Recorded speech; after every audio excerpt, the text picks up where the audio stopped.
Hello friends, आप सभी का स्वागत है मेरे यूट्यूब चैनल एस्ट्रो किताब में। जैसे कि हमारी अभी सीरीज चल रही है सूर्य के गोचर का 12 भाव में किस प्रकार परिणाम रहता है, किस प्रकार के रिजल्ट रहता है, इसके बारे में हम जान रहे हैं। अभी तक हमने अपनी पिछली वीडियो में जाना पहले से चौथे भाव तक सूर्य का किस प्रकार प्रिडिक्शन करते हैं, सूर्य का किस प्रकार का रिजल्ट आता है जब वह पहले भाव में, दूसरे भाव में, तीसरे भाव में या फिर चौथे भाव में जब वो गोचर कर रहे होते हैं। आज हम जानेंगे पांचवें भाव के बारे में, छठे भाव के बारे में, सातवें भाव के बारे में और आठवें भाव के बारे में। तो आइए अब शुरू करते हैं हम सबसे पहले पांचवें भाव के बारे में। सूर्य जब चंद्र कुंडली से पांचवें भाव में गोचर कर रहा होता है तब संतान संबंधी परेशानियां होती हैं। आप देखेंगे बच्चों से आपको परेशानी होंगी, जहाँ वो तंग करते होंगे, जहाँ उन्हें कोई बीमारी हो सकती है, कुछ भी हो सकता है। पिता को कष्ट हो सकता है, पुत्र के साथ दुश्मनी, बाप बेटे में या किसी के साथ एक वैर सा पैदा हो जाएगा। आलस्य रहेगा जीवन में, आपके अनिश्चितता की स्थिति बनी रहेगी। व्यवसायिक कार्यों में आपको कठिनाई से सामना करना पड़ेगा।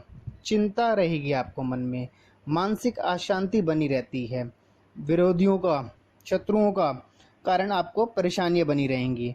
अधिकारियों के साथ आपके संबंध तनावपूर्ण रहेंगे। आपके जो साझी वर्कर हैं उनके साथ आपका एक तनावपूर्ण माहौल बना रहता है। संबंधियों से, आपके जो अपने रिलेटिव्स हैं उनके साथ आपका अलगाव रहेगा, यानी कि थोड़ा सा अलग ही रहेंगे आप उनसे। इस प्रकार आपको और इसी प्रकार के, जैसे आप कह सकते हैं, मन में बेचैनी रहती है। और आगे हम जान रहे हैं इसमें आपको अब देखना पड़ेगा उदर रोग, जिसमें आपको खट्टेपन की समस्या सी रहेगी। आपके अंदर खट्टेपन अजीब सा फील होता रहेगा। रक्त अब हृदय का विकार होता रहेगा। मानसिक रोग देखने को मिला गया है। आलस्य बहुत ज़्यादा रहता है। गणित के अध्ययन में सफलता मगर मिलती है। कई तरह की बीमारियां रहती हैं। इच्छा पूर्ति में निराशा सा रहता है और अपमान का कारण बना रहता है। ऐसा कहा जाता है कि सूर्य जब पंचम भाव में चंद्र कुंडली से गोचर कर रहा होता है तो यह बहुत ही बुरी स्थिति में माना गया है। इसके जो परिणाम रहते हैं वो बहुत ही सही नहीं रहते हैं। तो मैं समझ पा रहा हूँ जिस प्रकार आपको पता लगा होगा कि सूर्य जब पंचम भाव में गोचर कर रहा होता है तो किस प्रकार का रिजल्ट वो देते हैं।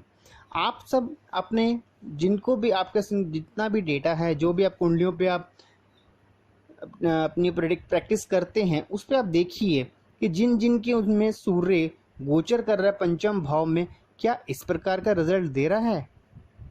चलिए अब हम जानते हैं छठे भाव के बारे में। सूर्य जब छठे भाव में गोचर कर रहा होता है चंद्र कुंडली से, तब सूर्य शत्रुओं पर विजय देता है। आप देखेंगे रोगों का नाश होगा। एक अलग से आपके अंदर एक प्रसन्नता, एक खुशहाली बनी रहेगी आपके अंदर। अशुभ फलों का नाश होता है। अगर कुछ नुकसान होना तो वो नहीं होगा आपका। सभी जो भी आप कार्य करेंगे उसमें आपको सफलता मिलती है। व्यवसाय में लाभ होगा आपको। मानसिक शांति बनी रहेगी। स्वास्थ्य अच्छा रहेगा। नए कार्यों में सफलता मिलेगी। अगर आप कोई नया काम करना चाह रहे हैं तो उसमें आपको सक्सेस मिलती है। इस समय अगर आप फैमिली प्लानिंग की भी सोच रहे हैं तो आप कर सकते हैं। नाम में, सम्मान में प्रसिद्धि मिलेगी आपको। उस स्तरीय प्राप्ति होती है, पदोन्नति होती है। बच्चे के जन्म का भी एक अच्छा समय होता है ये। भौतिक वस्तुओं की प्राप्ति आपको मिलेगी। आध्यात्मिक उन्नति होती है। वे अन्य प्रकार के शुभ परिणाम आपको इस मिलेंगे। इसके साथ साथ आप देखेंगे जब भी कोई इस गोचर में शुभ परिणाम मिलते हैं तो विरोधियों को लंबे न्यायिक मामलों में होते हैं। तो इस प्रकार से आप देखेंगे कि जब सूर्य का छठे भाव में गोचर हुआ तो कितने अच्छे रिजल्ट आपको मिले। तो आपको यही करना है। आपको कुंडलियों पे देखना है कि जब सूर्य पांचवें भाव में गोचर कर रहा था और जब छठे भाव में गोचर कर रहा था तो रिजल्ट में देखिए आपको कितना फर्क मिला आपको। आइए अब जानते हैं सातवें भाव के बारे में। सूर्य जब सातवें भाव में गोचर कर रहा होता है तब आप देखेंगे कि जातक की पड़ोसियों से नाराजगी हो जाएगी। जो आपके पड़ोसी हैं, नेबर हैं, उनसे आपकी कोई सुनी हो जाएगी, आसुनी हो जाएगी, या कोई नाराजगी हो जाएगी छोटी छोटी बातों पे। पत्नी से आपकी गलत फहमी हो जाएगी, पत्नी और बच्चों को बीमार हो सकता है। आपको आंतों में, आपके इंटेस्टाइन में प्रॉब्लम हो सकती है, बवासीर, सिर दर्द, थकावट जैसी प्रॉब्लम होती हैं। आपके अंदर एक उत्साह में कमी सी आ जाएगी, व्यापार में रुकावटें आने लग जाएगी। आप थोड़ा सा, आपको जो आपने यात्राएं करनी होती है वो कसदारी होगी, लेकिन आप जब यात्रा कर रहे हैं तो उसमें कुछ प्रॉब्लम्स आने लग जाएंगी। आपको एक अपमान सा फील होने लगेगा कहीं ना कहीं पे। आपको विष का, जहरीली चीज़ों का आपको भय होने लगेगा आपको, जब सप्तम भाव में सूर्य गोचर कर रहा होता है। तो आप समझ पा रहे होंगे कि इस भाव में जब सूर्य ने गोचर करा, तब आपको फिजिकली बीमारी रही, आपके जो आपके नेबर हैं उनसे आपको प्रॉब्लम हुई, अगर आपने कहीं यात्रा करनी है तो उसमें भी आपको परेशानियां हुई। तो कहा जाता है कि सूर्य जब सप्तम भाव में गोचर करा, उसके परिणाम ज़्यादा अच्छे नहीं रहे। चलिए अब हम जानते हैं अष्टम भाव के बारे में।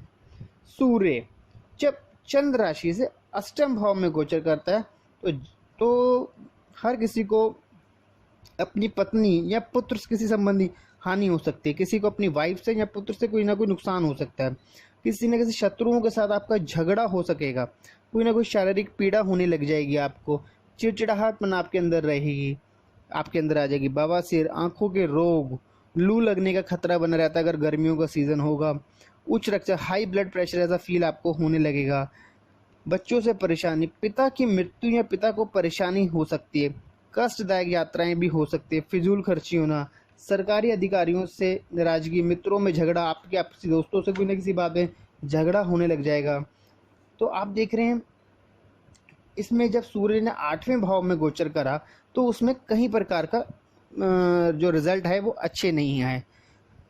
तो इस प्रकार से कहा जाता है कि जब सूर्य 8वें भाव में गोचर कर रहा था वह अन्य प्रकार से मारक का परिणाम ही देते हैं, क्योंकि 8वें को हम मारक भी कहते हैं। तो आपको समझ पा रहे होंगे कि सूर्य किस प्रकार जब 5वें भाव में, 6ठे भाव में, 7वें भाव में और 8वें भाव में जब गोचर करा तो किस प्रकार का रिजल्ट दिया उसने।